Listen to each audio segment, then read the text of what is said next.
unfortunately reported today by Jeff Lebby to Steve Robertson and the 247 Sports Gene's Page team that left tackle Brandon Sneh ineligible for the 2026 season. So, as the situation, as far as I can gather,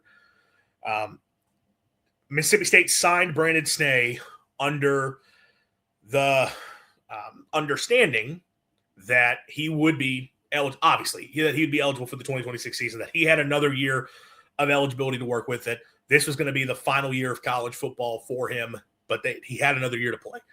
And if you go off of the way that he was entered into the portal, he entered the portal as a redshirt junior, or a guy who had just wrapped up his redshirt junior year at UAB. On UAB's roster, listed as a redshirt junior. And the way UAB breaks it down from a bio standpoint is as a freshman in 2022 at Elizabeth City State, which is a D2 program, he redshirted. I think UAB had it that he played in 4 games, but that still applies. The NCAA redshirt rule works at D2 as well. So that he redshirted in 2022, played and started in 2023 as a redshirt freshman, transferred up to FCS Wagner College, or I don't know if it's College Wagner University, Wagner, in 2024 as a redshirt sophomore, and then played his redshirt junior year at UAB this past season, and therefore would have one more year of eligibility left to play. Apparently, that is not the case. Clearly, that is not the case. And it seems the confusion is over his first year at Elizabeth City State. That UAB had counted that as a redshirt year, or they were under the understanding that it was a redshirt year, which put Mississippi State on with the understanding of it being a redshirt year. According to, I guess, officially the NCAA, Elizabeth City State, whoever, he did not redshirt that year. I don't have a game log to tell you what happened, if he participated in more than 4 games. I don't know if for some reason he was not filed as a redshirt. I don't know the situation. What I do know is if you look him up and you go to his roster entries for both Elizabeth City State and for Wagner, they reflect that. 2023 Elizabeth City State, which was the year that UAB was saying he was a redshirt freshman, they have him listed as a sophomore. And then when he goes to Wagner in 2024 had him listed as a junior, which would again suggest that that first year at Elizabeth City State that UAB felt was a redshirt year was not actually a redshirt year. This was it for him. And Mississippi State signed him expecting he's got another year to play. That was not actually the case. Last season was his final year of eligibility. Now, I think State did look in to the potentially the D2 ruling thing that's gone wild right now to see if there was a way to get another year because of that. Unfortunately, we couldn't find a judge who could fight to hold back tears while ruling him eligible. That's what you have to do in order to make the D2 stuff work.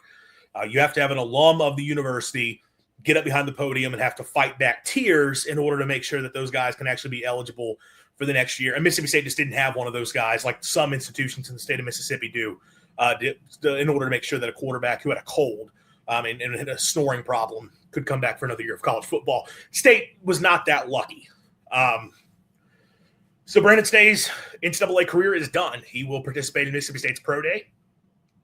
And he's not going to be a Mississippi State Bulldog for the 2026 season, which is incredibly unfortunate because this is a guy that State was expecting to be its starting left tackle for the next season. A position of need. The only guy they have that's got extensive experience playing that spot. I mean, from a starting role, you kind of penciled in Brandon Sneh was going to be a guy this team relied upon heavily. We talked about the most important transfers for Mississippi State. We did an episode on that. He was number 1 on the list, I think. I think he was number 1, but he was neither number 1 or number 2. Brandon Sneh was a guy State was going to have to lean upon. And that's not happening now. And again, Lebby made that official with the interview that went public today with the 247 team, Gene's Page. And then now that's put out there. Lebby, the way he described it is, tough for our depth because obviously he's not just going to come out and say that was our starting left tackle, but that's the guy who's going to be State's starting left tackle. And That's an unfortunate blow. Jacob Wright, one, how was this not caught by a compliance staff? Two, it's time to join the bandwagon and file a lawsuit. Yeah. I couldn't tell you how this went over compliance. I mean, look, I can understand to a certain extent in the portal the way UAB, because the schools are the ones who process that. UAB said he had another year to play. Clearly, and I guess to Jacob's point, when it comes to compliance, in this day and age, you cannot just assume that's the case, because the way eligibility is all over the place for players, you just need to go and say, we're going to check out. Let's do a deep dive on every single one of these guys before we bring him in. But, I mean, look, Mississippi State was not alone in recruiting him. Auburn, Oklahoma, Utah, other programs were in the mix trying to sign him. He was in the portal, and teams were recruiting him, expecting that this was going to be a guy that they would be able to play for 2026, obviously. And it was not doing so off the idea that, well, we can make the D2 ruling happen. Although, I don't know, maybe some teams did catch wind of that and were hopeful of that being the case. But I think most thought he had another year to play. Clearly, that was not the case. And I guess you just can't count on the NCAA thing.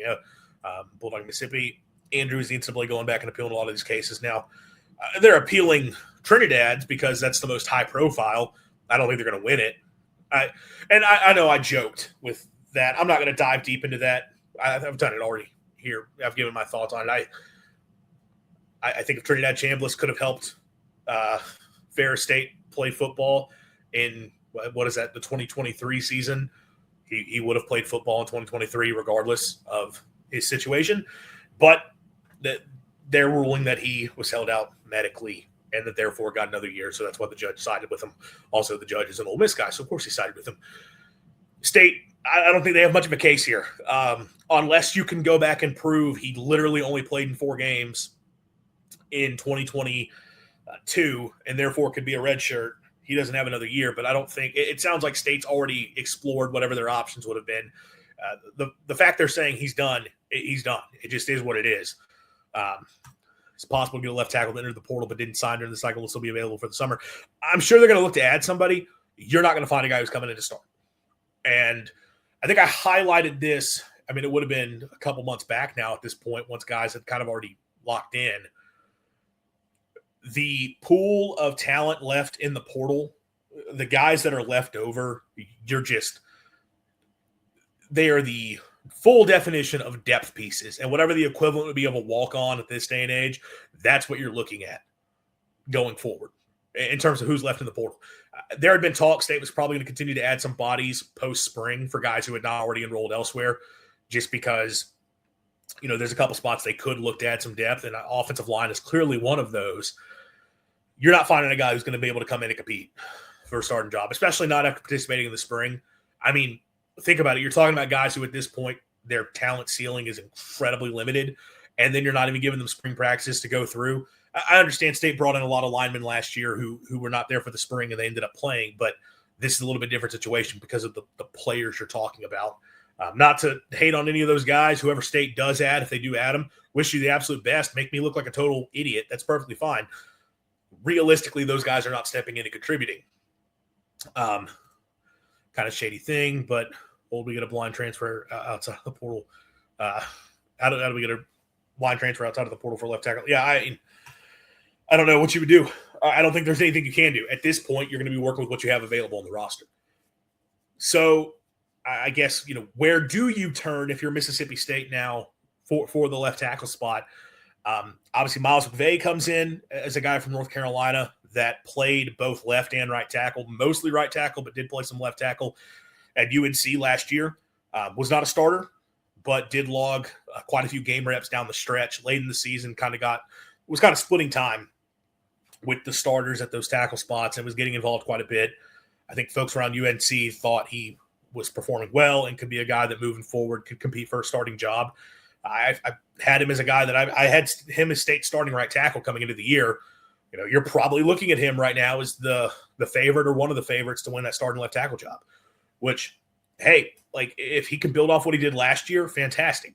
Realistically, though, you wanted somebody that you've seen do it That's the biggest thing with Brandon Sneh is at least you had seen it.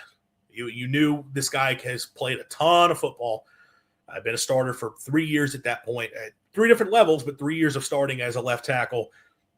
I thought performed really well for UAB over the course of the season. I've talked about his game against Tennessee. Yeah, he got beat a couple of times, but overall competed well in that game. You could see it translating. With McVay, it's just a more limited sample set. So could he be that guy? For sure. We just haven't seen it yet. And the uncertainty is where a lot of the concern is going to come in. Other options, maybe you could kick Blake Steen over to that side. He's not been a left tackle before, primarily played right tackle at Virginia. Did have like one start at right guard, which, again, that's where I was slotting him because I thought McVay would take over at your right tackle. But you're probably talking about Blake Steen being your right tackle once again with McVay over at left. DJ Chester made starts at left tackle for LSU last year. They didn't go well. They went pretty poorly. I don't think that's what you want to do. I think you want him as a guard, maybe as a center, but primarily as a guard. He's got experience at the spot, though, which is something you are lacking. That's the big concern for State, is you just don't have a lot of proven options whatsoever. Other guys on the roster, look,